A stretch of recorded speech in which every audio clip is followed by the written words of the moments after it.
Shared screen কি দেখা যাচ্ছে? জি স্যার।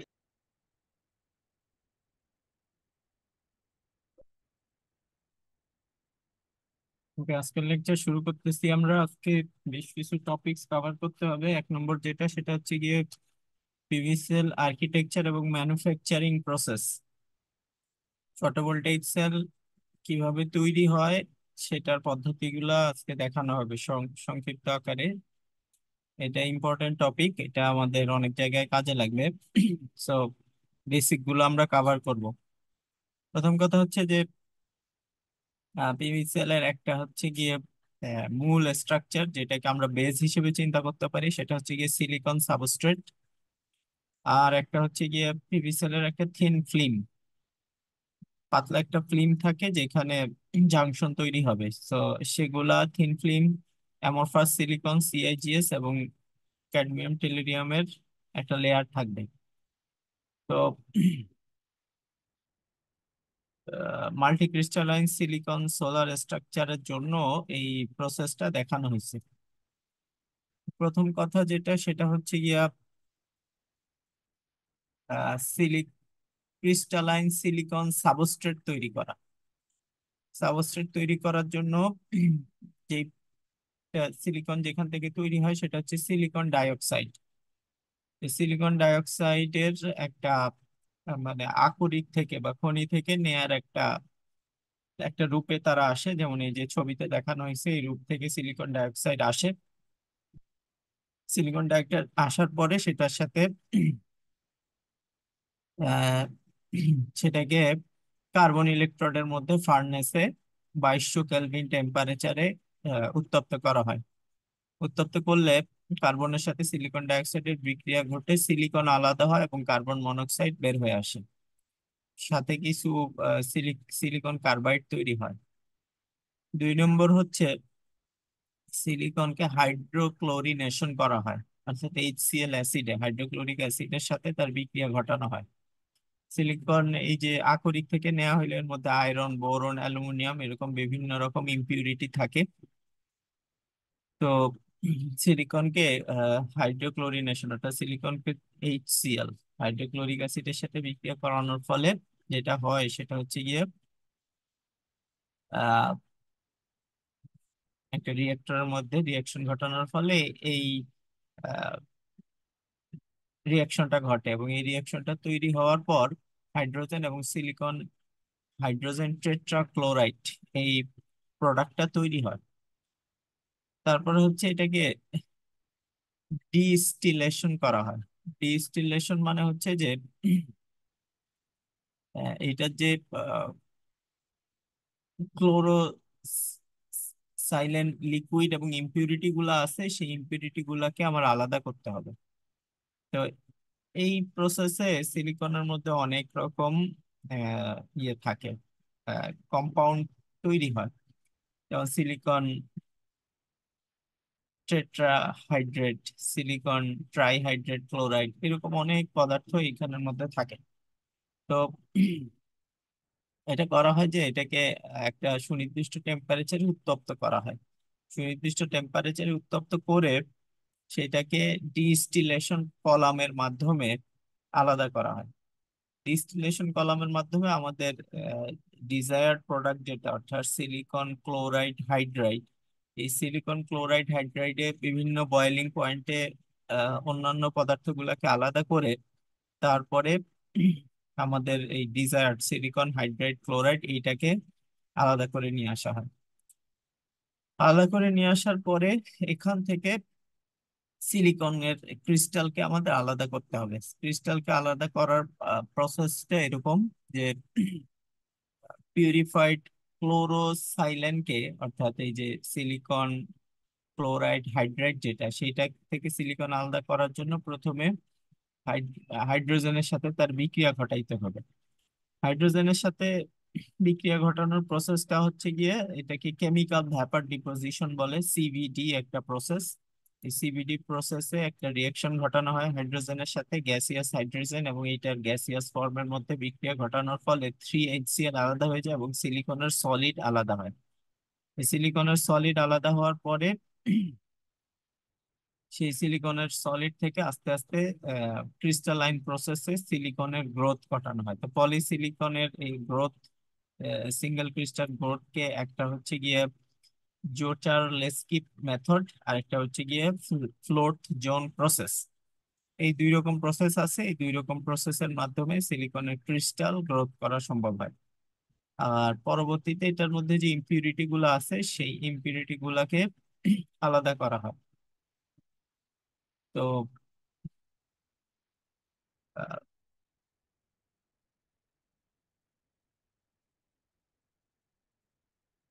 সর্বশেষ ধাপ যেটা, সেটা হচ্ছে কি ওয়েফারিং। ওয়েফার মানে হচ্ছে যে আহ, যে ক্রিস্টাল আছে এই ক্রিস্টাল গুলাকে পলিশিং করা, পলিশিং করে একটা আহ,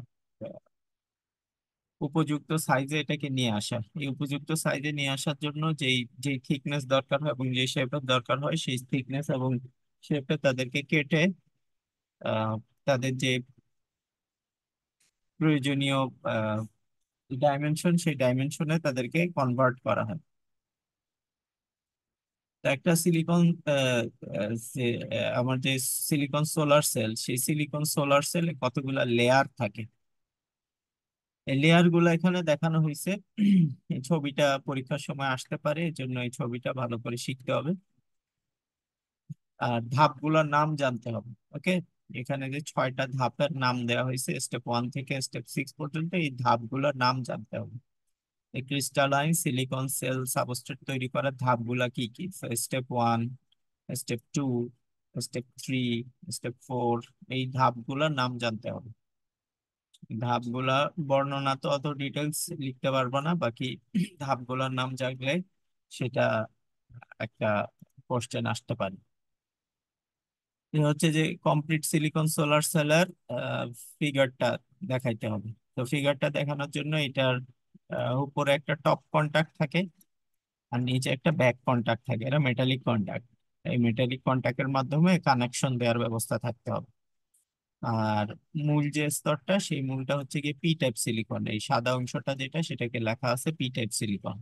আর এর উপরে N type silicon, PN junction, যেহেতু বলছি ডায়োডের মতো কাজ করে সেহেতু পি টাইপ এবং এন টাইপ সিলিকন থাকতে হবে। আর আলো যাতে সে ক্যাপচার করতে পারে, আলো যাতে এসে বেশিরভাগ আলো যেন ভিতরে ক্যাপচার হয়ে যাইতে পারে, এর জন্য অ্যান্টি রিফ্লেক্টিং কোটিং দিতে হবে। সেই অ্যান্টি রিফ্লেক্টিং কোটিং, একটা ব্ল্যাক কোটিং দিতে হবে। এই ব্ল্যাক কোটিংটাকে অ্যান্টি রিফ্লেক্টিং কোটিং বলে। এই কোটিংটা দেওয়ার পরে তার ভিতরে সাইজ অনুযায়ী কেটে টপ কন্টাক্ট দেওয়ার ব্যবস্থা করা হয়। তো এইটা হচ্ছে গিয়ে একটা কমপ্লিট সোলার সেলের গঠন, মোরলেস একটা জেনারেল গঠন এটা। এখন কমপ্লিট সোলার সেলের যে গঠনটা আমরা দেখলাম, এই গঠনের মধ্যে এই পিভি সেল যে আমরা তৈরি করব, এই তৈরি করার কিছু প্রসেস স্টেপ আছে। এই স্টেপ গুলো আমাদেরকে জানতে হবে, এই স্টেপ গুলো পরীক্ষায় আসবে। 1 নম্বর, P P type doped silicon দেয়া আছে। ওকে, আগের 6টা ধাপ বাদ দিয়ে এখন হচ্ছে গিয়ে ওয়েফার, ওয়েফার আছে। আমাকে একটা সিলিকনের ওয়েফার দেয়া হয়েছে, সেই ওয়েফার থেকে আমরা কিভাবে সেলটাকে তৈরি করব। তো সেলের মধ্যে প্রথমে পি টাইপ সিলিকন নিতে হবে। ওকে, এই যে ক্রিস্টাল যে তৈরি হইলো, ওই আকরিক থেকে আস্তে আস্তে ধাপে ধাপে এসে 6 নম্বর ধাপ পর্যন্ত এসে আমরা যে ওয়েফার তৈরি করলাম সিলিকনের, এই ওয়েফার হচ্ছে কি আমার ফিনিশড সিলিকন।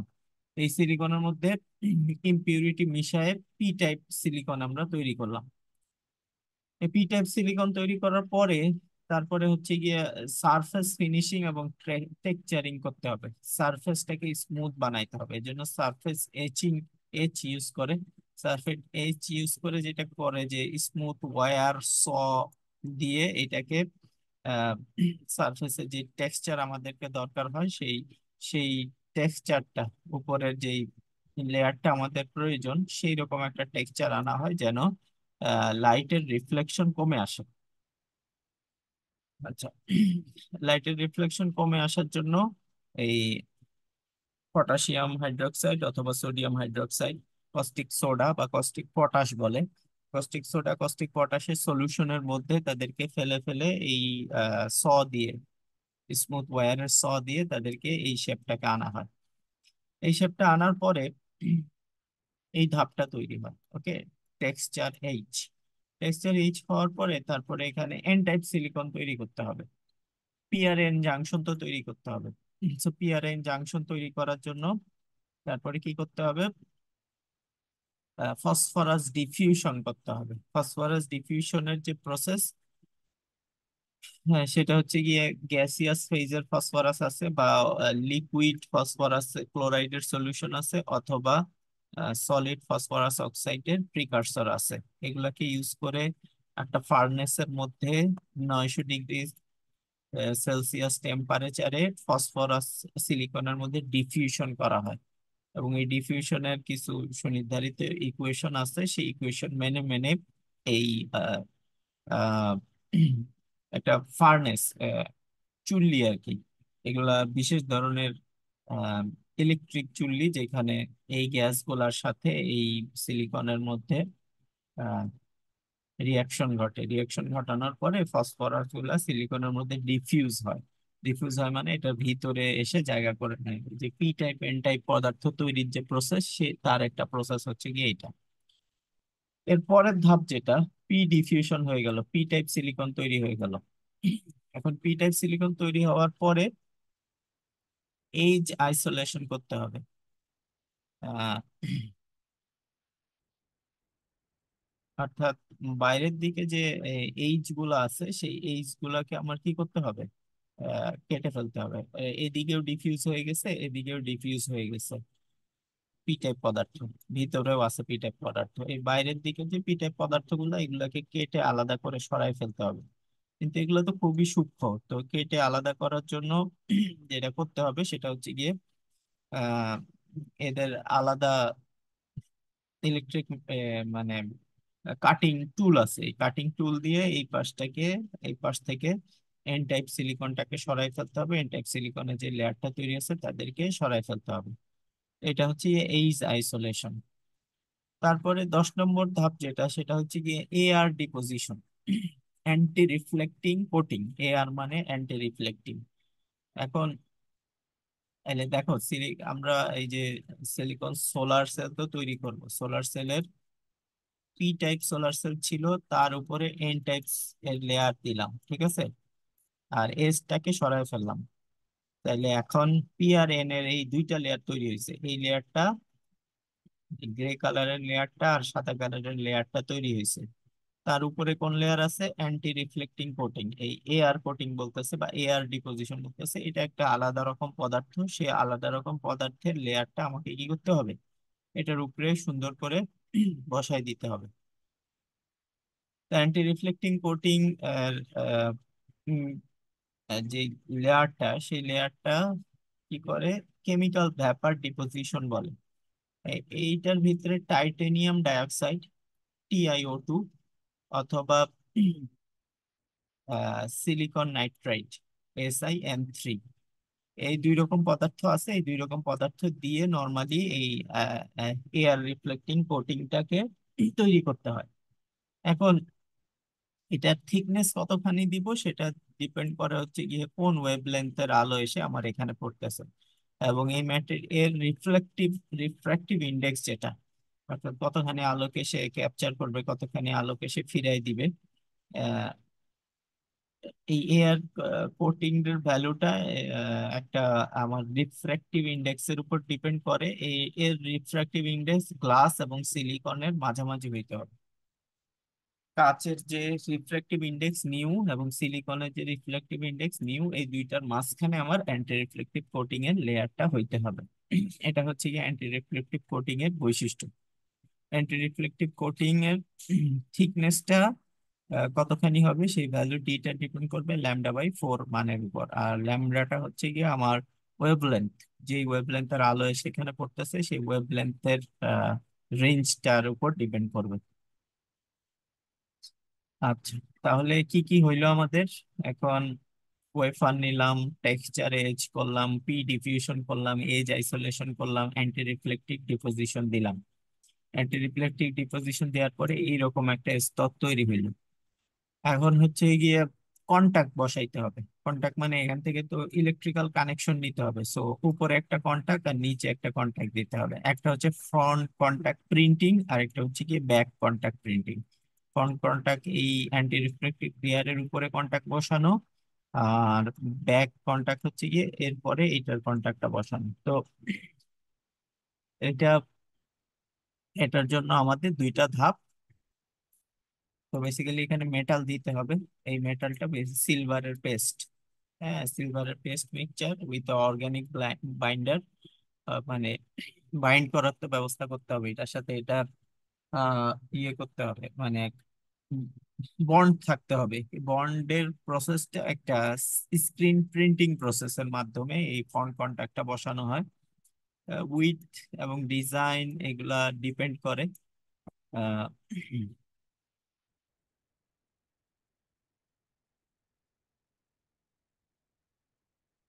ফ্রন্ট কন্টাক্ট বসানো শেষ হয়ে গেলে এরপরে ব্যাক কন্টাক্ট বসানো হবে। ব্যাক কন্টাক্ট একটা মেটাল পেস্ট। এই মেটাল পেস্ট হচ্ছে কি সিলিকন এবং অ্যালুমিনিয়াম দুইটাই, আহ, দুইটাই হচ্ছে কি আমার মেটাল। এই মেটালের একটা মিক্সচার, এটা ওহমিক কন্টাক্ট হিসেবে কাজ করে। নিচে যে পি টাইপ সিলিকনের লেয়ারটা আছে সেই সিলিকনের লেয়ারটা আহ মধ্যে এই ব্যাক কন্টাক্টকে বসানো হয়। সর্বশেষ যে স্টেপটা দেখানো হয়েছে সেটা হচ্ছে গিয়ে ফায়ারিং এবং ওয়ারিং। ফায়ারিংটা কি? ফায়ারিং হচ্ছে কি ফ্রন্ট কন্টাক্ট এবং ব্যাক কন্টাক্ট বসানো হয়ে গেল। এরপর এই অ্যাসেম্বলিটাকে উম, আহ, তোমার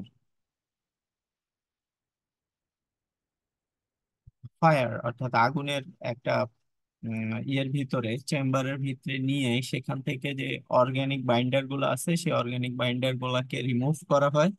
এবং অ্যালুমিনিয়াম যে কন্টাক্ট গুলো আছে সেই কন্টাক্ট গুলা যেন ব্যাক লেয়ারের ভিতরে তোমার জায়গা করে নিতে পারে, সেই জন্য এই এই থার্মাল প্রসেসটার আশ্রয় নেওয়া হয়। এই থার্মাল প্রসেসটা সূক্ষ্মভাবে করতে হয়, কারণ এটা সেল পারফরমেন্স আর আদার ক্যারেক্টারিস্টিক্সকেও ইয়ে করে, ডিফাইন করে। আর সর্বশেষে এখন এই যে একটা সেল তৈরি হয়ে গেল, এই সেলের মধ্যে আমার দুই রকম কানেকশন দিতে হবে, সিরিজ এবং প্যারালাল। সিরিজ কানেকশন দেওয়ার প্রসেসটা এরকম যে ফ্রন্ট কন্টাক্ট থেকে একটার ব্যাক কন্টাক্ট, আরেকটার ফ্রন্ট কন্টাক্ট থেকে আরেকটার ব্যাক কন্টাক্ট, এইভাবে পর পর যদি কানেক্ট করা হয় তাহলে সেলগুলা সিরিজে কানেক্ট হয়ে যায়। ঠিক আছে? তো এই যে 14টা ধাপ আছে, এই 14টা ধাপের মধ্যে প্রথম 7টা ধাপ একটু কঠিন। প্রথম 7টা ধাপের নামগুলা জানতে হবে। আর পরের 7টা ধাপ অর্থাৎ PV cell fabrication processing step, এগুলার ছবি সহ বর্ণনা শিখতে হবে। 7 থেকে 14 পর্যন্ত বর্ণনা শিখতে হবে ছবি সহ। আর 1 থেকে 6 পর্যন্ত শুধু স্টেপ গুলোর নাম জানতে হবে, এগুলো পরীক্ষার সময় আসবে।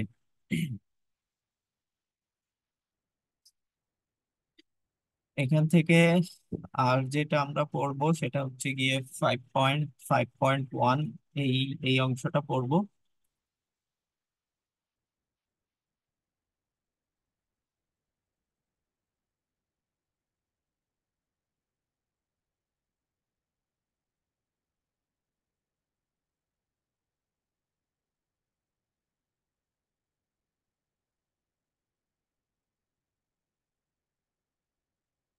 এটা হচ্ছে সিআইজিএস সেল। সিআইজিএস, সিআইজিএস এই সেলের গঠন প্রণালী এবং এই স্ট্রাকচারটা আমরা দেখব। সিআইজিএস একটা আলাদা ধরনের সোলার সেল। এই সোলার সেলটা কিভাবে তৈরি করা হয় সেটা আমরা দেখব। C for copper, I for indium, S E for selenium. তো এটা গ্যালিয়ামের উপরে এই সেমিকন্ডাক্টরটাকে বসায় এই সিআইজিএস সেলটা তৈরি হয়। তো এটার পুরা ইয়েটা এরকম যে কপার এরকম, সিইউ, আইএন হচ্ছে গিয়ে ইন্ডিয়াম। ইন্ডিয়ামের পার্সেন্টেজ যদি X% হয় তাহলে গ্যালিয়াম, গ্যালিয়ামের পার্সেন্টেজ হবে 1 - X, আর সেলেনিয়াম হচ্ছে গিয়ে 2।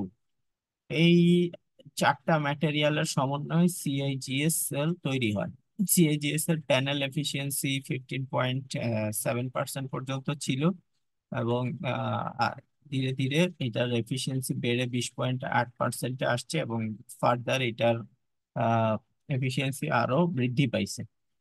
এই সেলার ফ্যাব্রিকেশন প্রসেসটা এখানে দেয়া আছে। এই ফ্যাব্রিকেশন প্রসেসটা আমাদেরকে জানতে হবে মূলত। আহ, এটার কনস্ট্রাকশন এবং ডান দিকে যে এটার লেয়ার গুলা, সেই লেয়ার গুলা কিভাবে ইলেকট্রন হোল পেয়ার জেনারেট হয় সেটা আমরা দেখব।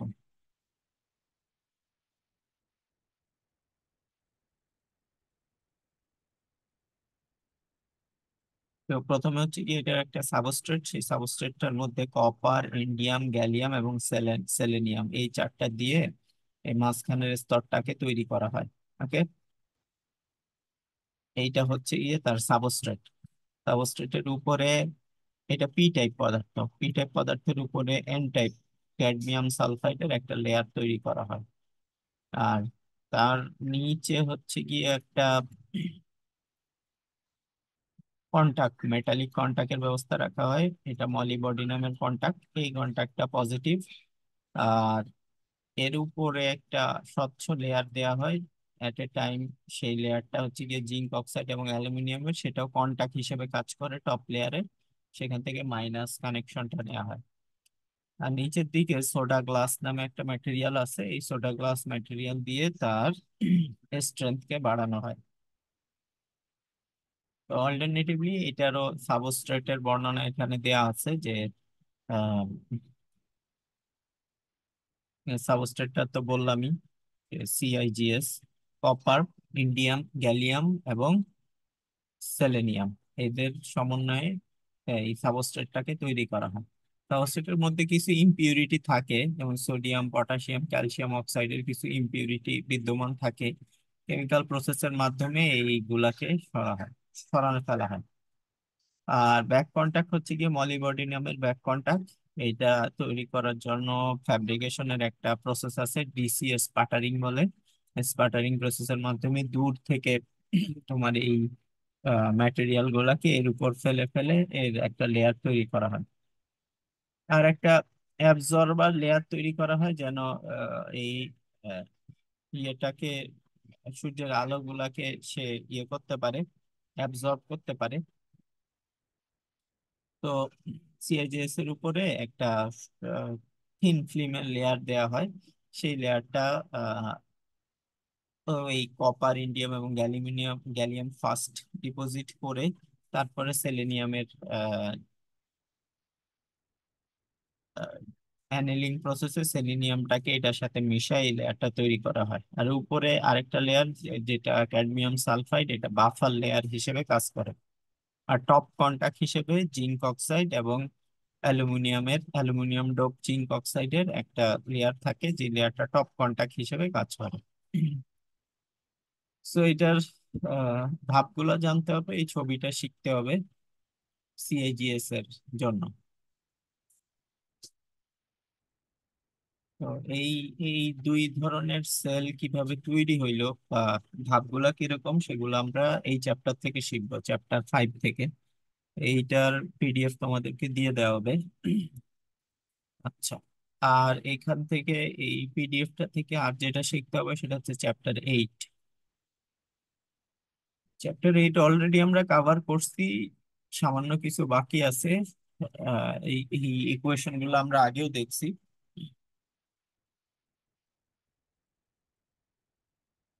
তো এখানে এটা হচ্ছে গিয়া সেল এবং মডিউল ইন্টারকানেকশন। প্রথমে যেটা আমাদের একটা সিঙ্গেল সোলার সেল আছে, এই সিঙ্গেল সোলার সেলের ইকুইভ্যালেন্ট সার্কিট যেটা, সেটা আমরা এইভাবে রিপ্রেজেন্ট করতে পারবো, এবং তার কারেন্ট এবং ভোল্টেজের ইকুয়েশন যে এরকম হয় সেটাও আমরা গত ক্লাসে দেখে আসছি। এটা হচ্ছে গিয়ে এটা এন টাইপ এবং পি টাইপ আছে, এই এন টাইপ এবং পি টাইপের একটা কানেকশনটা আমাদের একটা কারেন্ট সোর্স হিসেবে কাজ করে। আর ডায়োড আছে একটা, সেই ডায়োডের পি টাইপ এন টাইপের যে ডায়োড, সেই কানেকশনটা ডায়োড হিসেবে কাজ করে। আর এখানে দুইটা আলাদা আলাদা রেজিস্ট্যান্স ডেভেলপ হয়, একটা হচ্ছে গিয়ে সিরিজ রেজিস্ট্যান্স আর একটা হচ্ছে গিয়ে শান্ট রেজিস্ট্যান্স। এই সার্কিটটা আমরা দেখে আসছি। এখন দুইটা সোলার সেল একটা আরেকটার সাথে সিরিজে কানেক্ট হইলে এভাবে কানেক্টেড হবে, আর প্যারালালি কানেক্টেড হইলে এরা এইভাবে এভাবে কানেক্টেড হবে। প্যারালালি কানেক্টেড হইলে ডায়োড গুলার ভোল্টেজ একটা আরেকটা সমান হবে, আর কারেন্ট গুলা যোগ হয়ে যাবে।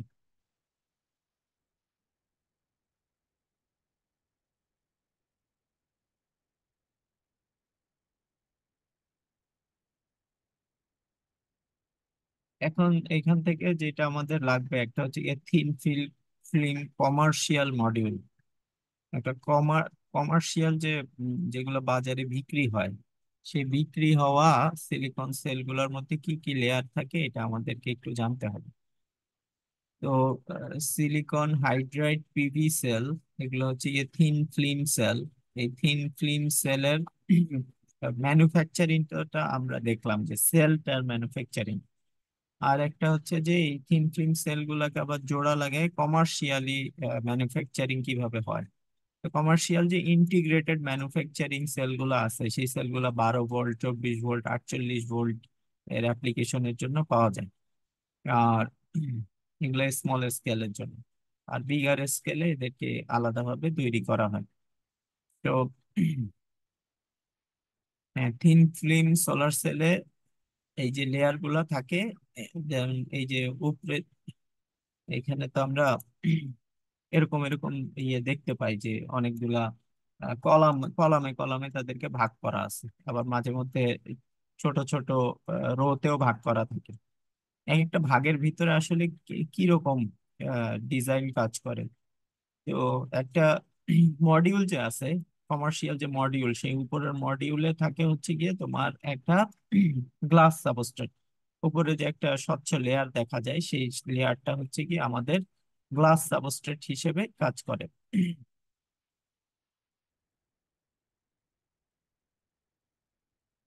আর মাঝখানে হচ্ছে কি অ্যামরফাস সিলিকন হাইড্রাইড। এই অ্যামরফাস সিলিকন হাইড্রাইডের লেয়ারটা থাকে হচ্ছে গিয়ে মাঝখানে। এগুলা থিন ফিল্ম সেলের আমরা এখানে দেখি নাই, থিন ফিল্ম সেলে এই এই লেয়ারটা থাকে। আর নিচের দিকে হচ্ছে গিয়ে আরেকটা লেয়ার থাকে, সেই লেয়ারটা হচ্ছে গিয়ে মেটালের। এই নিচের দিকের লেয়ার গুলা মেটালের কানেকশন দেওয়ার জন্য ইউজ করা হয়। সো ওভারঅল আমাদের একটা কমার্শিয়াল যে সোলার সেল, সেই সোলার সেলের মডিউলের ভিতরে যে রেটিং গুলা দেয়া থাকে, সেই রেটিং গুলা হচ্ছে গিয়ে কম বেশি এরকম। এটা পিএম মানে ম্যাক্সিমাম পাওয়ার, ভিওসি মানে ওপেন সার্কিট ভোল্টেজ, আইএসসি মানে শর্ট সার্কিট কারেন্ট, ভিএমপি মানে maximum voltage of the solar panel, IMP মানে হচ্ছে গিয়ে maximum current from the solar panel. আর এই সোলার সেলটাকে তুমি কত সিস্টেম ভোল্টেজের সাথে কানেক্ট করবো সেটার একটা লিমিটেশনস আছে। সেই লিমিটেশনসটা এখানে দেয়া আছে, 600 ভোল্ট ম্যাক্সিমাম ইয়েতে কানেক্ট করতে পারবা। মানে হচ্ছে গিয়ে এটা থেকে যদি রিভার্স কারেন্ট কখনো ফ্লো হওয়া শুরু হয়, ওই যে প্যারালালি কিছু ডায়োড কানেক্টেড থাকে, এখন প্যারালালি যে ডায়োড গুলা কানেক্টেড থাকে, সেই ডায়োড গুলা যেন আহ, মানে রিভার্স কারেন্ট সহ্য করার ক্ষমতা, সেই রিভার্স ভোল্টেজ পিআইভি বলে, পিক ইনভার্স ভোল্টেজ সহ্য করার ক্ষমতা হচ্ছে গিয়ে এত ভোল্ট। টেস্ট কন্ডিশন মানে এই যে মানগুলা দেয়া আছে, সেই মানগুলা এই কন্ডিশনের জন্য দেয়া আছে। এই কন্ডিশন থেকে যদি সরে আসে, তাহলে এই ভোল্টেজ কারেন্টের মানও কম বেশি হবে।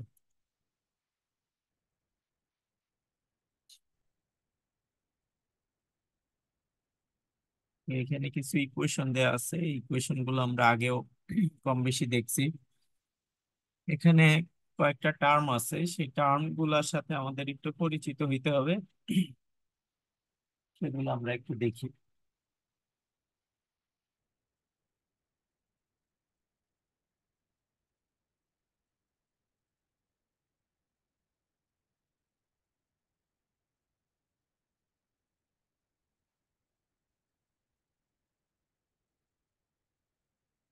যেটা সেটা হচ্ছে গিয়ে shaded sell.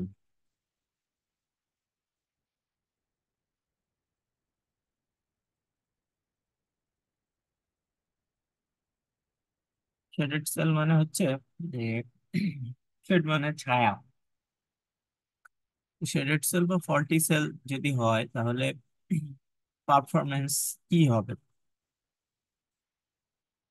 Shaded shaded sell মানে হচ্ছে কোনো একটা, ধরো একটা সেলের দুইটা সেল আছে। ইন জেনারেল একটা সবচেয়ে সহজ কেস যেটা, সেই সহজ কেসটা নিয়ে আমরা চিন্তা করতেছি। পুরো সোলার প্যানেলের কিছু অংশ ছায়া থাকতে পারে, কিছু অংশ আলোতে থাকতে পারে। সেটার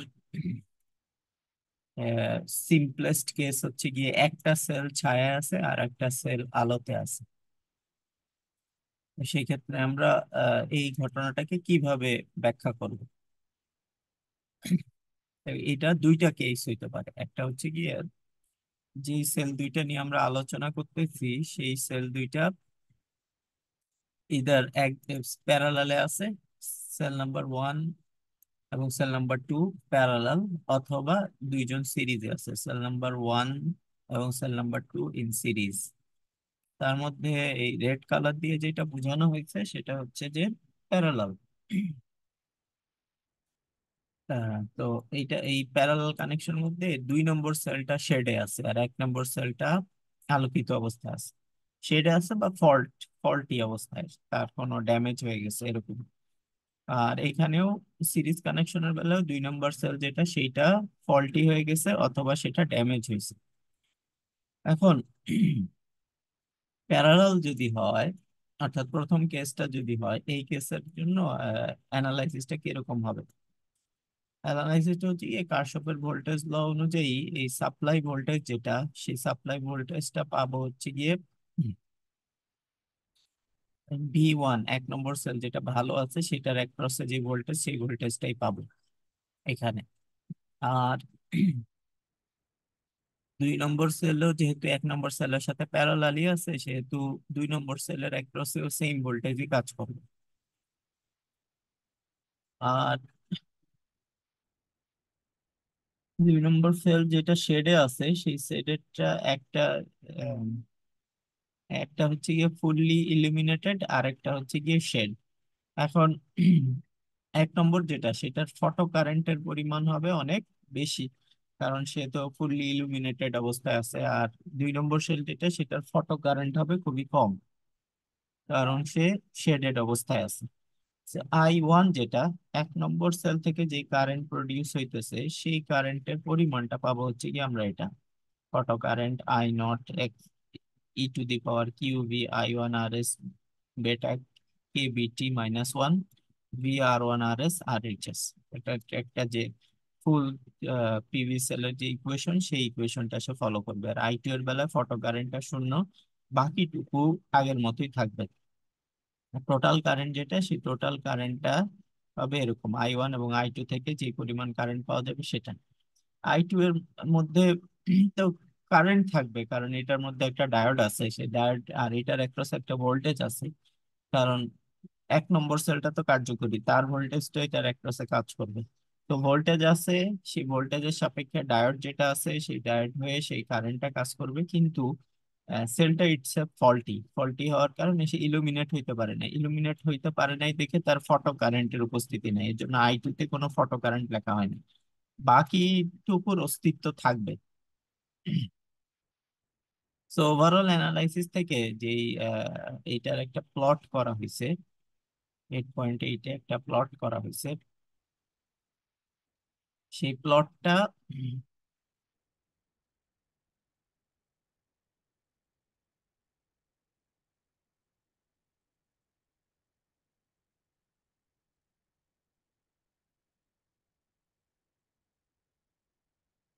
এই কারেন্টের পরিমাণটা এখানে দেখতে পাবো। এখানে ইলুমিনেটেড যেটা, সেই ইলুমিনেটেডটা থেকে কারেন্ট পাবো হচ্ছে কি আমরা এটা, হ্যাঁ, 1 নম্বর সেল থেকে এই কারেন্ট গুলো পাবো এবং তার অ্যাক্রসে যে ভোল্টেজ, সেই ভোল্টেজটা এটা পাবো। আর যেটা ফল্টি বা শেডেড কন্ডিশনে আছে, সেই শেডেড কন্ডিশনে যে কারেন্ট, সেই কারেন্টটা এখানে দেখানো হয়েছে। সিঙ্গেল সেলের জন্য আমরা এটা পাবো। এই দুইটা সেল যখন প্যারালালি থাকবে, হ্যাঁ, এই যে প্যারালালি যখন থাকবে তখন এই কারেন্টের এবং ভোল্টেজের পরিমাণটা হচ্ছে গিয়ে এরকম.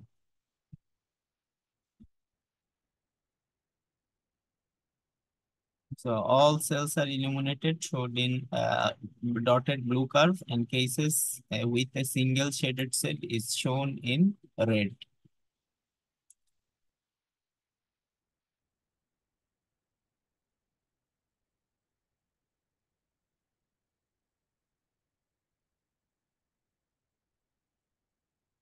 তাহলে এই যে একটা বিশাল ব্যবধান আমরা পাইতেছি, এই ব্যবধানটাই হচ্ছে গিয়ে শেডেড সেলের পারফরমেন্স.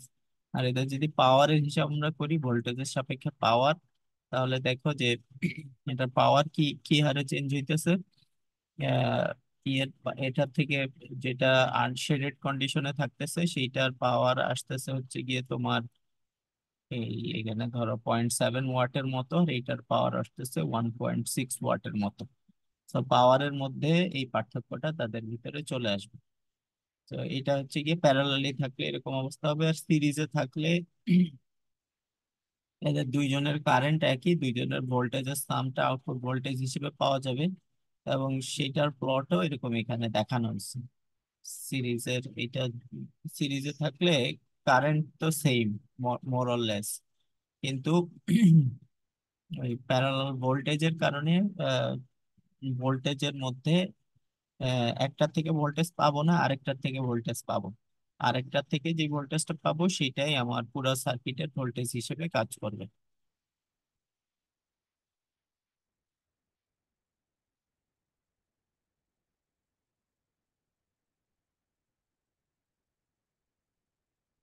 ওকে, সো এখান থেকে আমরা যেটা দেখলাম সেটা হচ্ছে যে শেডেড সেলের প্যারালাল সেল কেসটা কিরকম হয়, আর শেডেড সেলের সিরিজের কেসটা কিরকম হয়.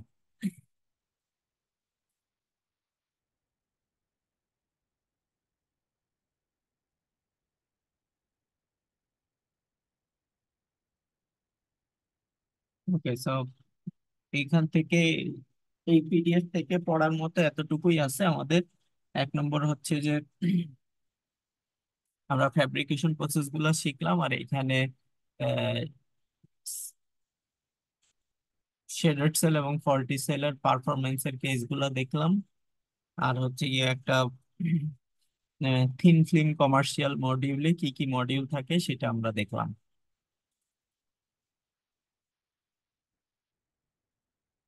নেক্সট আমাদের যেটা সেটা আরেক জায়গা থেকে আমরা পড়বো.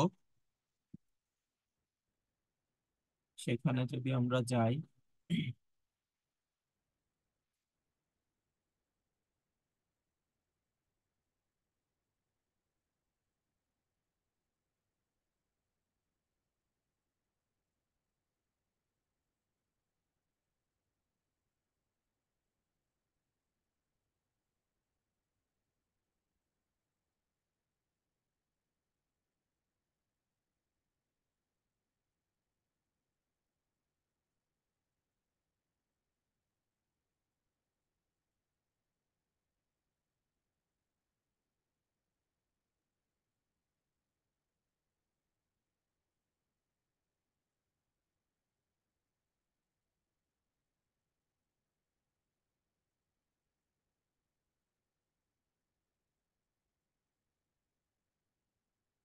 এটা হচ্ছে গিয়ে সোলার ট্র্যাকিং.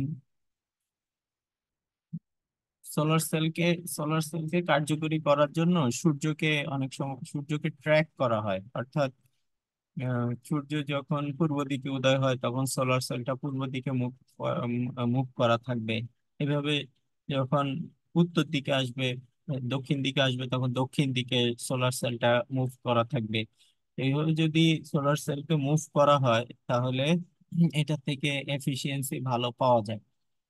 তো এই জন্য সোলার অনেক অনেক জায়গায় ট্র্যাকিং এর ব্যবস্থা থাকে.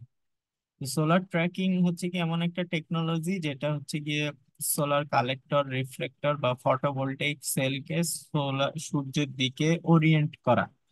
যেহেতু সূর্য মুভ করতে থাকে এবং বছরের বিভিন্ন সময় মুভমেন্টটার পরিমাণটা ভিন্ন ভিন্ন হয়, তাহলে যে এই সোলার এনার্জিটা ট্র্যাক করবে সেই কালেক্টরটা যদি অটোমেটিক্যালি মুভ করে, এবং ওই যে আমাদের এম যে রশ্মিগুলা, সেই M1, 1.5, 2 এরকম যে মানগুলা আছে, সেই মানগুলার সাথে যে, সে মানগুলা তো আসলে একটা থিটার সাথে সম্পর্কযুক্ত। সেই থিটাটা হচ্ছে কি আমার অপটিমাম অ্যাঙ্গেল। এই অপটিমাম অ্যাঙ্গেলটাকে যদি সে ম্যানেজ করে নিতে পারে, তাহলে আমরা সারা বছর সূর্য থেকে সবসময় বেশি আলো পাবো। আর যদি সূর্য সবসময় একদিকে মুভ, সোলার সেলটা সবসময় একদিকে মুভ করে থাকে, তাইলে আমার এটা ওই একদিক থেকে যে আলোটা পাচ্ছে সেটা এক বেলা হচ্ছে গিয়ে পুরো আলো পাবে, আর বাকি অন্য বেলাগুলাই সে একটা রিডিউসড পরিমাণ আলো পাবে। কিন্তু এই ট্র্যাক করে আসলে যে লাভবান হব না লস হব, এটা একটা ইয়ের ব্যাপার, ট্রেড অফের বিষয়। যে সূর্যকে ট্র্যাক করে যে পরিমাণ খরচ হবে, সেই খরচটা কি সূর্য থেকে গ্যাদার করা এনার্জির থেকে যতখানি লাভবান হব, এই লাভ লসের পরিমাণ হিসাব করে আসলে ট্র্যাকার বসানো হয়। যেখানে খুব জরুরি, সে যেমন কোন একটা স্যাটেলাইট যদি সোলার প্যানেলের আলো দিয়ে চলে, তাইলে সেই স্যাটেলাইটের জন্য এই ট্র্যাকিংটা খুবই জরুরি, খরচ যাই হোক। সেক্ষেত্রে খরচের দিকে তাকানো যাবে না। আর যেখানে মানে মাটিতে অ্যাভেলেবল সোলার প্যানেল বসানো আছে লম্বা এরিয়া জুড়ে, উম, কয়েক বর্গ কিলোমিটার জুড়ে সোলার প্যানেল বসানো আছে, এই সব জায়গায় এই ট্র্যাকিং করে লসের চেয়ে লাভের চেয়ে লস বেশি হয়ে যেতে পারে। তো সূর্য পূর্ব থেকে পশ্চিম দিকে যে ট্র্যাক করে, এই ট্র্যাক করে এফিসিয়েন্সি, সোলার প্যানেল এফিসিয়েন্সি 45% পর্যন্ত বাড়ানো সম্ভব, অ্যাকর্ডিং টু সাম ম্যানুফ্যাকচারার। এই জন্য ট্র্যাকিংটা হচ্ছে কি ইম্পর্টেন্ট। পিডিএফটা দিয়ে দিব, পিডিএফ এর এখানে ভিডিও লিংক দেয়া আছে, এই লিংকে ক্লিক করলে ট্র্যাকিং সম্বন্ধে বিস্তারিত জানা যাবে। তো ট্র্যাকিং দুই রকম হইতে পারে। এক নম্বর হচ্ছে গিয়ে সিঙ্গেল অ্যাক্সেস ট্র্যাকিং, আর একটা হচ্ছে গিয়ে ডুয়াল অ্যাক্সেস অ্যাক্সিস ট্র্যাকিং। তো বেসিক্যালি এই দুই টাইপের মধ্যেই ট্র্যাক করা হয়। সিঙ্গেল অ্যাক্সিস সোলার ট্র্যাকার কি, এটা হচ্ছে কি ইদার হরাইজন্টাল অথবা ভার্টিক্যাল অ্যাক্সিস বরাবর এটা মুভ করতে পারে। তো ট্রপিক্যাল রিজিয়নে হরাইজন্টাল অ্যাক্সিস ট্রপ ইয়েটা ইউজ করা হয়, ট্র্যাকারটা ইউজ করা হয়, কারণ হরাইজন্টাল মানে হচ্ছে কি মাটির সাথে সমান্তরাল। তো সোলার ট্র্যাকারটা মাটির তল বরাবর প্যারালালি থাকবে, উপরে উঠবে অথবা নিচে নামবে, ইনক্লাইন থাকবে। সূর্য যেহেতু ট্রপিক্যাল রিজিয়ন গুলায় মাথার উপরে থাকে লম্বা সময়, এই কারণে সিঙ্গেল অ্যাক্সিস ট্র্যাকার গুলা হরাইজন্টাল ট্র্যাকার হয় ট্রপিক্যাল রিজিয়নে। যেমন বিষুবরেখার উপরে যে রেখাগুলা, বাংলাদেশ, মালয়েশিয়া বা এই রেখার বরাবর যে ইয়েগুলো আছে, সেইখানে এই সিঙ্গেল অ্যাক্সিস ট্র্যাকার হচ্ছে গিয়ে কাজে লাগবে। আর হাই ল্যাটিটিউড যুক্ত যে এলাকাগুলো আছে, যেখানে আহ, মানে মেরু মেরু অঞ্চলের দিকে যারা, সেখানে সূর্য আসলে মাথার উপরে খুব কম সময় পাওয়া যায়, কিন্তু সামার ডে গুলা খুব লং হয়। তো সামার ডে গুলা যেহেতু লং হয়, সেখানে সেখানে হচ্ছে গিয়ে ভার্টিক্যাল টাইপ ট্র্যাকার ইউজ করা হয়, যেটা যারা ভার্টিক্যালি উঠানামা করতে পারবে। ওকে। সো সিঙ্গেল অ্যাক্সেস ট্র্যাকার এরকম হইতে পারে। আর ডুয়াল অ্যাক্সেস ট্র্যাকার হচ্ছে কি হরাইজন্টাল ট্র্যাকার থাকবে, ভার্টিক্যাল ট্র্যাকারও থাকবে। তো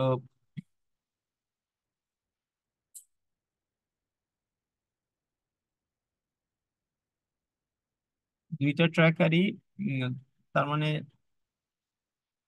উপরে নিচে এবং সাইড বাই সাইড দুই রকম মোশনই থাকতে হবে। তাহলে উপরে নিচের মুভমেন্টটা হবে গিয়ে হচ্ছে হরাইজন্টালে, আর ভার্টিক্যাল এক্সিস ট্র্যাকারটা হচ্ছে গিয়ে সাইড বাই সাইড মোশনটা, অর্থাৎ গোল গোল করে একটা মোশন যদি হয়, সেই মোশনটাকে সে ট্র্যাক করতে পারবে। তো সোলার এক্সিস এবং ডুয়াল এক্সিস ট্র্যাকার ইউজ করে, ডুয়াল এক্সিস ট্র্যাকার হচ্ছে গিয়ে সোলার টাওয়ারের জন্য ইম্পর্টেন্ট। লঙ্গার ডিস্টেন্সে অ্যাঙ্গেল ইরর যাতে রিডিউস করা যায়, সেজন্য ডুয়াল এক্সিস ট্র্যাকার ইউজ করা হয়। তো এটা হচ্ছে কি ট্র্যাকিং এর ইম্পর্টেন্স, কেন ট্র্যাকিং লাগবে আমাদের। পিডিএফটাও তোমাদেরকে দিয়ে দেওয়া হবে, এখান থেকে ট্র্যাকিং এর ইম্পর্টেন্স এবং ট্র্যাকিং ইউজ করে আসলে আহ, কত পার্সেন্ট পর্যন্ত এই পিভি পিভি সিস্টেমে ইউটিলিটি কত পার্সেন্ট পর্যন্ত ইমপ্রুভ করা গেছে সেইটার একটা আইডিয়া এখান থেকে পাওয়া যাবে। এবং ইউএস এর ইউটিলিটি স্কেলে কত percent utility tracking system use করে সেইটার একটা পার্সেন্টেজের হিসাব এখানে দেয়া আছে। ওকে, নেক্সট আমরা যেটা দেখবো সেটা আরেকটা টপিকস, সেটা হচ্ছে ট্র্যাকিং রিলেটেড।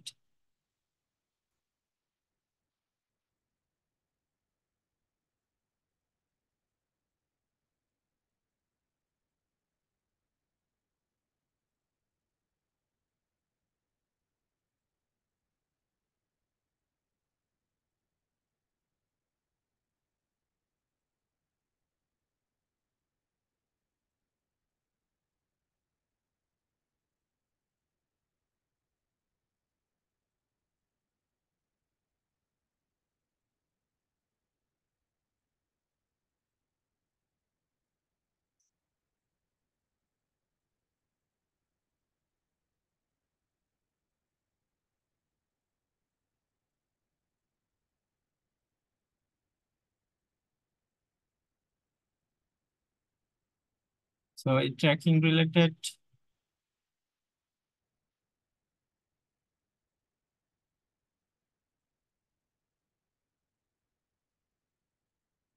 কিছু ডায়াগ্রাম আছে, এই ডায়াগ্রাম গুলা এখানে দেখানো হচ্ছে। টাইপস অফ ট্র্যাকিং এ আমরা যে হরাইজন্টাল অ্যাক্সিস বললাম, এই হরাইজন্টাল অ্যাক্সিস বরাবর মুভমেন্টটা কিরকম হবে এবং ভার্টিক্যাল অ্যাক্সিস বরাবর মুভমেন্টটা কিরকম হবে সেটা এখানে দেখানো আছে।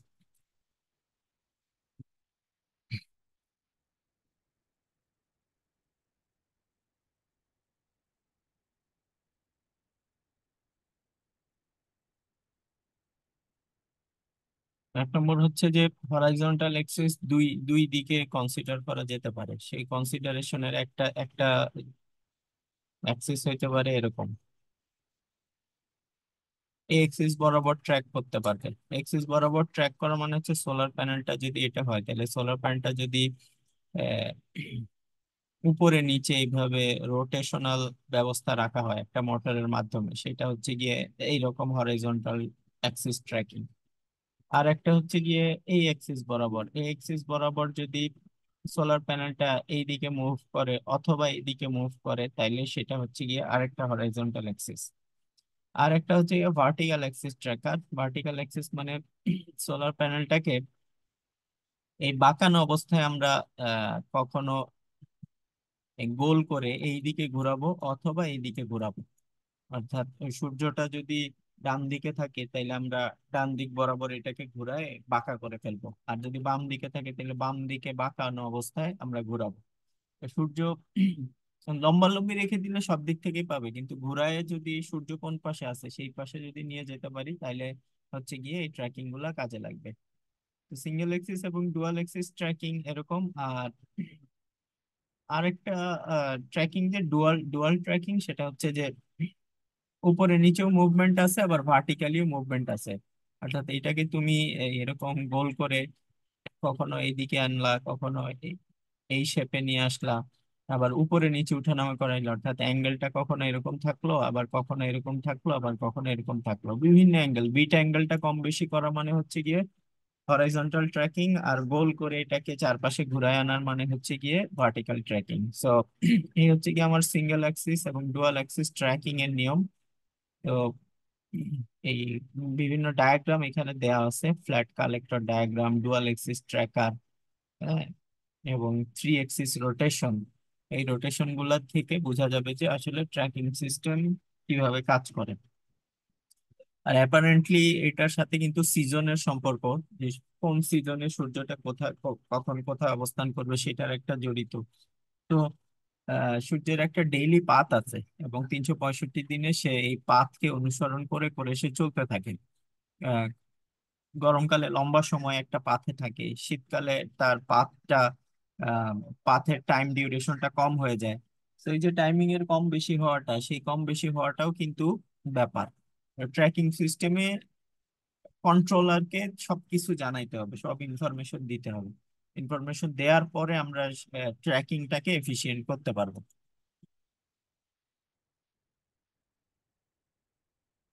সর্বশেষ যেটা, সেটা হচ্ছে কি আমাদের PV system across scale. PV system across scale মানে হচ্ছে যে ফটোভোল্টাইক সেলের সিঙ্গেল সেল তো একটা কমন আইটেম, কিন্তু বেসিক্যালি একাধিক সেল এখানে থাকবে। তো একটা সেল, দুইটা সেল, তিনটা সেল, চারটা সেল, এরকম 36টা সেল, 108টা সেল, এরকম সেল সিরিজ প্যারালালি কানেক্ট করে আমরা ইয়ে পাবো। তো দুইটা সেল প্যারালাল কানেকশন হইলে তাহলে তাদের কারেন্ট গুলা যোগ হয়। তো প্যারালাল যখন কানেকশন হবে সোলার সেল গুলা, তখন একটা সেলের কারেন্ট I1 হইলে দুইটা সেলের কারেন্ট হবে I1 + I2, তবে তাদের ভোল্টেজ সেম থাকবে। আর যদি সিরিজে কানেক্ট হয় তাহলে তাদের কারেন্ট সেম থাকে। একটা সেলের ভোল্টেজ যদি VOC হয়, দুইটা সেলের ভোল্টেজ পাবা VOC1 + VOC2। এখন মডিউল কিভাবে বানাবো? মডিউল হচ্ছে গিয়ে সিরিজ এবং প্যারালালি অনেকগুলা সেলকে কানেক্ট করতে হবে। তো সিরিজে যে সেলগুলা কানেক্ট হয় সেই সেলগুলা হচ্ছে গিয়ে সেল 1 2 3 4, এরা সিরিজে কানেক্টেড আছে। ওকে, তো লম্বা লম্বি এন সংখ্যক সেল যদি সিরিজে কানেক্টেড হয়, এন এস এম হচ্ছে গিয়ে সিরিজে কানেক্টেড সেলের সংখ্যা। সিরিজে যারা কানেক্টেড হবে তাদের সংখ্যা সিরিজ কানেকশনের মাধ্যমে পাওয়া যাবে। আর এরকম কয়টা ব্রাঞ্চ ইউজ করছো সেই ব্রাঞ্চের সংখ্যার উপর নির্ভর করবে প্যারালাল কানেকশন কয়টা। তাহলে ব্রাঞ্চ যে কয়টা, সেই ব্রাঞ্চটা হচ্ছে গিয়ে প্যারালাল কানেকশনের সংখ্যার পরিমাণ। তাহলে এন সংখ্যক যদি সেল থাকে, এন সংখ্যক সেলের ভোল্টেজ যোগ হয়ে আমরা কি পাবো? এখানে ধরো টোটাল ভোল্টেজটা পাবো। ওকে, সিরিজে যদি এন সংখ্যক সেল হয় তাহলে ভোল্টেজ হবে একটা সেলের ভোল্টেজ, টোটাল ভোল্টেজ হবে একটা সেলের ভোল্টেজ গুণ NSM। ওকে, প্যানেলের মোল ভোল্টেজ VM সমান সমান হবে একটা সেলের ভোল্টেজ গুণ NSM। আর কারেন্ট কি হবে? কারেন্ট হবে গিয়ে পার সেলের যে কারেন্ট, সেই কারেন্টটাই, আর ব্রাঞ্চ যে কয়টা সেই ঘন্টা, তো টোটাল কারেন্ট IM। এই যে IM এখানে যে দেয়া আছে, এই IM হবে গিয়ে পার সেলের কারেন্ট, সাথে হচ্ছে গিয়ে ব্রাঞ্চ কয়টা আছে। ব্রাঞ্চ যদি NPM সংখ্যক ব্রাঞ্চ হয়, তাইলে একটা সেলের কারেন্টের সাথে NPM সংখ্যক ব্রাঞ্চের সংখ্যা গুণ করলে আমরা কি পাবো? আহ কারেন্টের পরিমাণ পাবো, টোটাল মডিউলের কারেন্টের পরিমাণ পাবো। কথা বুঝে গেছে? তো এখানে সেটাই উল্লেখ করা আছে যে PM denotes to the module voltage, IM denotes to the module current, and VC is the single cell voltage, IC is the single cell current. R NSM হচ্ছে গিয়ে single solar cell connected in series, আর NPM হচ্ছে গিয়ে parallel branches connected in parallel. তো SM দিয়ে, SM নোটিফিকেশনের দ্বারা series কানেকশনে বোঝায় মডিউলের, আর PM দ্বারা parallel connection in a module বোঝায়। তো কমার্শিয়াল সেলে হয়তো অনেক সময় সিঙ্গেল ব্রাঞ্চ থাকতে পারে, মানে সব সেল একসময় একসাথে সিরিজে কানেক্টেড থাকতে পারে। ছোট ছোট সেলের ক্ষেত্রে এটা হতে পারে, বাট বেশিরভাগ বড় বড় সংখ্যক মডিউলের ক্ষেত্রে আসলে এরকম ইয়ে থাকে। আবার অনেক জায়গায় এরকম থাকে যে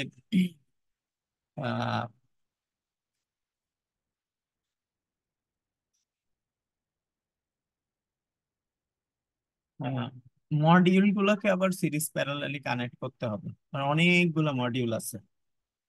থাকে না যে বড় সোলার প্ল্যান্ট, এই বড় সোলার প্ল্যান্টে আমার কি করতে হবে? অনেকগুলো মডিউলকে একসাথে কানেক্ট করতে হবে। তাহলে মডিউল গুলোকেও সিরিজে কানেক্ট করতে হবে, আবার মডিউল গুলোকে প্যারালালে কানেক্ট করতে হবে। তো ধরো মডিউল 1 2 3 4 এম সংখ্যক মডিউল যদি সিরিজে কানেক্ট করি, তাহলে এই সব কয়টা মডিউলের ভোল্টেজ মিলে টোটাল ভোল্টেজটা প্যারালালি পাবো। আর যদি এই মডিউল গুলোর মধ্যে আবার পি MP সংখ্যক মডিউলকে যদি আমরা এতগুলা ব্রাঞ্চ তৈরি করি, এমপি সংখ্যক ব্রাঞ্চ তৈরি করি প্যারালাল কানেক্ট করার জন্য। সেই টোটাল সব কয়টা থেকে মডিউলের কারেন্ট গুলা যোগ হয়ে হয়ে আহ, একটা মডিউল পার পার ব্রাঞ্চ থেকে যদি আই পরিমাণ কারেন্ট আসে, তাইলে এমপি সংখ্যক ব্রাঞ্চ থেকে এমপি দিয়ে ওই কারেন্টটাকে গুণ করলে আমরা এই মডিউল গুলার পরিমাণ পাবো। তো এখানে একটা ছোট ম্যাথ দেওয়া আছে, এই ম্যাথটা আমাদের কাজে লাগবে। এখানে যে ম্যাথটা বলছে সেটা হচ্ছে কি, what will be the voltage of A 5 by 5 module consisting 5 parallel branches and 5 single cell each connected in series।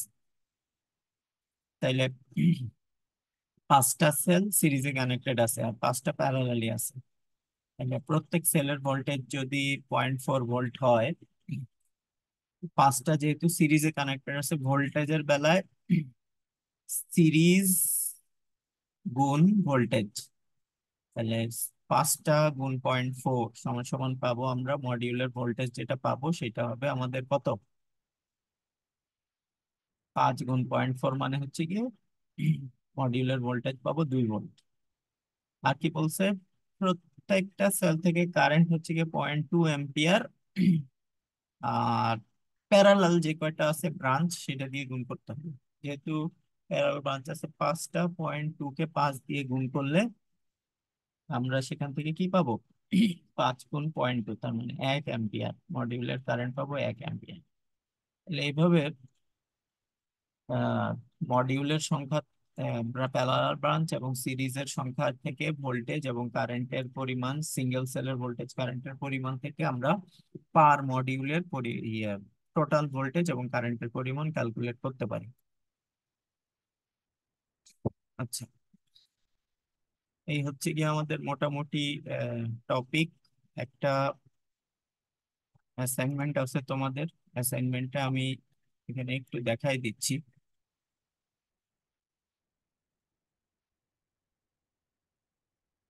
এই অ্যাসাইনমেন্টটা জমা দিতে হবে আগামী মাসে এই কোর্সের অ্যাসাইনমেন্ট হিসেবে। সেটা হচ্ছে গিয়ে একটা 100 কিলোওয়াট সোলার পাওয়ার প্ল্যান্ট আছে, এই সোলার পাওয়ার প্ল্যান্টের স্কিমেটিক ডায়াগ্রামটা আঁকতে হবে।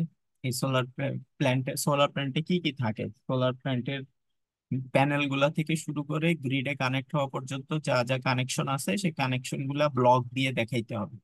আর এখানে কি কি এসেনশিয়াল এলিমেন্ট আছে সেই এসেনশিয়াল এলিমেন্ট গুলা, একটা টোটাল সোলার পাওয়ার প্ল্যান্টে কি কি এলিমেন্ট থাকে সেই এলিমেন্ট গুলা বের করতে হবে। এগুলো নিজেরা সার্চ করে বই নেটের হেল্প নিয়ে এই স্কিমেটিক ডায়াগ্রামটা এঁকে এসেনশিয়াল এলিমেন্ট গুলো বর্ণনা করতে হবে। আহ, এটা একটা টাস্ক। আর একটা টাস্ক হচ্ছে কি, 1 মেগাওয়াট উইন্ড পাওয়ার প্ল্যান্ট, একটা উইন্ড পাওয়ার প্ল্যান্ট যদি 1 মেগাওয়াট রেটিং এর হয়, সেটার একটা schematic diagram in general wind power প্ল্যান্টে যা যা ইকুইপমেন্ট থাকে তাদের ডায়াগ্রাম এঁকে দেখাইতে হবে। আর তার যে এসেনশিয়াল এলিমেন্ট আছে সেগুলো রেটিং সহ উল্লেখ করতে হবে। যে একটা উইন্ড টারবাইন লাগবে, সেই টারবাইনের রেটিং কিরকম হবে, টারবাইনের ভিতরে জেনারেটর থাকে তার রেটিং কিরকম হবে, এখানে গ্রিডের কানেক্ট হইতে হবে সেখানে ভোল্টেজ কারেন্টের রেটিং কিরকম হবে, ভিতরে যা যা ইন্টারনাল এলিমেন্ট আছে তাদের যেসব রেটিং রেটিং দেওয়া সম্ভব হয়, এই টারবাইনের সাইজ কিরকম হইতে হবে, বাতাসের গতি কিরকম হইতে হবে, সব উল্লেখ করলে 1 মেগাওয়াট সেখান থেকে জেনারেট হয় কিনা এটা জাস্টিফাই করতে হবে। জাস্টিফাই করার জন্য যা যা দেখানো দরকার সেটা দেখায় এটাকে করতে হবে। এই জিনিসগুলা অ্যাসাইনমেন্ট আকারে লিখে জমা দিতে হবে। অ্যাসাইনমেন্ট হ্যান্ড রিটেন হইতে হবে, একটা টপ পেজে নিজের নাম রোল উল্লেখ করতে হবে, যে ডায়াগ্রাম গুলো আঁকবা সেই ডায়াগ্রাম গুলো ক্লিন থাকতে হবে। অ্যাসাইনমেন্ট গুলো স্ক্যান করে একটা পিডিএফ তৈরি করে পিডিএফটা নিজের নামে সেভ করে এই ইমেল আইডিতে দিতে হবে। আর সাবমিশনের লাস্ট ডেট হচ্ছে গিয়ে 10ই জুন, আগামী মাসে জুনের 10 তারিখের ভিতর এটা সাবমিট করতে হবে। অ্যাসাইনমেন্টটাও দিয়ে রাখবো আর এই লেকচার গুলাও আহ,